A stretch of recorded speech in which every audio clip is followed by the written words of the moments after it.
Bata pa lang ako, namulat na ako sa kahirapan. Isa sa mga hindi ko makakalimutan, December 25, 2005 noon. Nasa palengke ako noon, nagbebenta ng mais.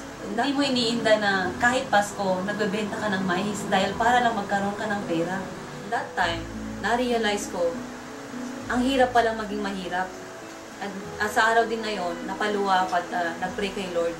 Lord, sana darating yung araw na mabago rin ang buhay namin. Sa awa din ng Diyos, nakapagtapos ako ng pag-aaral sa kabila ng salat na pagbubuhay namin. At syempre, sobrang tuwa ko naman dahil sa pagkakaalam, pagtapos ka na mag-aral, eh makakatulong ka na sa pamilya mo. Pero nagkamali pala ako dahil noon, nagtatrabaho na ako sa Manila, pero kahit 500 pesos hindi ko may padala sa pamilya ko dahil nga sa sobrang liit din ang kinikita ko noon. Kaya nag-decide ako na mag-abroad dahil sa paniniwala na pag nag-abroad na ako, eh makakatulong na ako sa pamilya ko. Nag-apply ako bilang domestic helper sa Hong Kong. Nung nasa Hong Kong na ako, doon ko na-realize, mahirap palang mag-abroad. Lalo na kung milya-milya pa ang layo mo sa pamilya mo. Kaya hindi rin ako nagtagal doon dahil nga nakahanap ako ng amo na halos ayaw kong pakainin at tinatrato ako ng hindi maganda. Kaya nag-decide ulit ako na umuwi na lang ng Pinas. Pag-uwi ko ng Pinas, wala akong trabaho. Kaya naisip ko ulit mag-abroad pero this time, Canada naman. Hanggang isang araw, nang nag-a-apply ako papuntang Canada, inimbita ako ng kuya ko na mag-attend ng seminar ng InGlobal. Pero that time, sobrang negatibo ako. Kaya tumagal ako bago ako nag-join.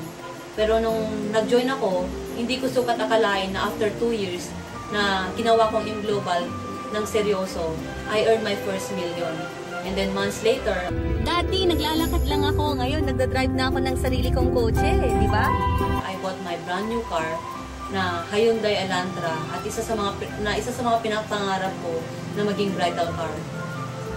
And then right now, hindi ko sukat akalain na kumikita na ako ng 6 figures a month.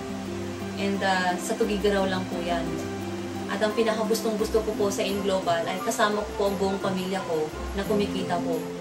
Actually, ngayon po, lima po kayo magkakapatid na ngayon may kanya-kanya na pong sasakyan na dati po pangarap lang po namin.